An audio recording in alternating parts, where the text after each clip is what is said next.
अस्सलाम वालेकुम dear friends. आज मैं जिस टॉपिक के ऊपर बात करने जा रहा हूँ उसका नाम है हेब्रिज्म एंड हेलेनिज्म। जी, Hebraism and Hellenism. So actually ये एक ऐसे है जिसको मैथ्यू आर्नोल्ड ने लिखा था। मैथ्यू आर्नोल्ड ने एक किताब लिखी थी जिसका नाम था द कल्चर एंड एनार्की। कि कल्चर और एनार्की जिसके अंदर वो जो है कल्चर के बारे में बात करता है, स्टडी ऑफ कल्चर के बारे में बात करता है, और या फिर उस टाइम पे जो भी कल्चर के अंदर या जो विक्टोरियन एज के अंदर जो लॉलेसनेस थी उसके बारे में बात करता है। स्पेशली ये जो है, क्योंकि ये जो है एक इंस्पेक्टर था स्कूल्स का, यानी कि स्कूल्स को इंस्पेक्शन किया करता था। तो जाहिर सी बात है कि अगर कोई इंस्पेक्टर है और वो स्कूल्स को इंस्पेक्ट कर रहा है तो वो उसे डिफरेंट स्कूल्स में जाना पड़ता है, डिफरेंट कल्चर के बच्चों से मिलता है, डिफरेंट यानी कि डिफरेंट कल्चर के लोगों से वो मिलता है। तो इसने जो है बहुत अच्छा जो है इसका एक्सपीरियंस था कल्चर को लेकर। सो बहरहाल इसकी जो किताब है द कल्चर एंड एनार्की, ये एक सीरीज ऑफ ऐसे है। पहले भी ऐसे एक मैगजीन में छपे थे, और उसके बाद जो है 1868 टू 1869 के अंदर ये जो है किताब की शक्ल में हमारे सामने आते हैं। ठीक है, बहरहाल हम जो है अपने टॉपिक की तरफ आते हैं जिसका नाम है Hebraism and Hellenism. So हेब्रिज्म and Hellenism है क्या? सबसे पहले मैथ्यू आर्नोल्ड के कोटेशन है, मैं उसके ऊपर जो थोड़ी सी बात कर रहा हूँ कि वो क्या है। तो वो कोटेशन कुछ यूं है कि जी सॉरी,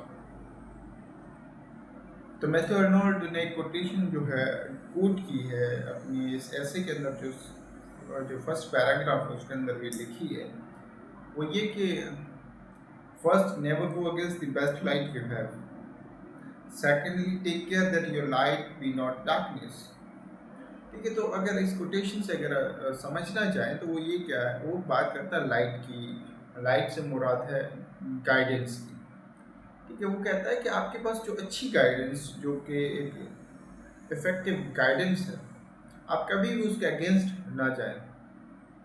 और दूसरी चीज़ जो वो कहता है कि secondly take care that you light be not darkness. आपने इस चीज़ का भी ख्याल रखना है कि जिस चीज़ को आप लाइट समझ रहे हो, जिस चीज़ को आप अक्लमंदी समझ रहे हो, कहीं वो बेवकूफ़ी तो नहीं, कहीं वो इग्नोरेंस तो नहीं। ठीक है, तो हेब्रिज्म या हेलेनिज्म जो है वो भी कुछ इसी तरीके से बात करता है कि कहीं ऐसा तो नहीं है कि आप जो है कि कोई जो है स्ट्रिक्टली किसी बिहेवियर को, किसी हैबिट को जो है फॉलो करते हुए आ रहे हैं। ठीक है, तो आपने इस चीज़ का ख्याल रखना है। ठीक है, तो हेब्रिज्म और हेलेनिज्म को इसने ये कहा है कि ये जो है दो डिफरेंट सिस्टम्स ऑफ थॉट हैं। अच्छा, दो डिफरेंट सिस्टम ऑफ थॉट, लेकिन दो डिफरेंट जो है रेसेस के लोगों से। फॉर एग्जांपल ये कहता है कि Hebraism is the Hebrew system of thought and religion, where is the Hellenism is the Greek system of thought and religion. अगर यहाँ पर बात करें कि भाई अब हिब्रिज्म जो है वो अगर ग्रीक सिस्टम ऑफ थॉट है उसे क्यों कहा गया है, या हेलेन सॉरी जो हेलेनिज्म है उसे ग्रीक सिस्टम ऑफ थॉट कहा गया है, और जो हेब्रिज्म है उसे हिब्रू सिस्टम ऑफ थॉट कहा गया है। ठीक है, तो जो हेब्रिज्म है वो उनका जो हिब्रू पीपल है उनका बिलीव ये होता है कि there should be right doing instead of right thinking. ठीक है, यानी कि वो एक स्ट्रिक्ट जो है कंसाइंस को फॉलो करते हैं, यानी कि वो जो है ओबीडियंस को ज़्यादा जो है इम्पोर्टेंस देते हैं बनस्बत लॉजिक एंड रीजन को।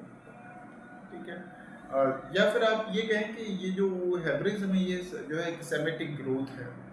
सेमेटिक ग्रोथ का मतलब है कि जिसके अंदर जो है जुडाइज्म, हेब्रिज्म और जो है जो भी अरबिक लैंग्वेज के जो लोग हैं वो सारे आ जाते हैं।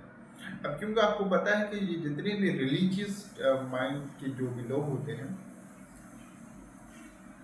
उन्हें अगर आप कोई लॉजिक बताओगे तो वो उसके ऊपर इतना ज़्यादा बिलीव नहीं करेंगे। लेकिन जब उन्हें उनकी स्क्रिप्चर से कोई भी बात उठाकर बताएंगे आप, स्क्रिप्चर की रेफरेंस के साथ कोई भी बात बताएंगे, तो वो उसे उस पर अंधा यकीन करते हैं। ठीक है। लेकिन जबकि जो हेलेनिज्म है या जो हेलेनिक पीपल हैं, they don't believe completely in the faith, they believe in logic, they believe in knowledge. ठीक है। तो इसे जो है ग्रीक सिस्टम ऑफ थॉट क्यों कहा जाता है? क्योंकि जो ग्रीक लोग हुआ करते थे, उनका जो सोचने का तरीका हुआ करता था, या उनका जो रिलीजियस जो भी सिस्टम हुआ करता था, that always depended on the reason, logic and knowledge.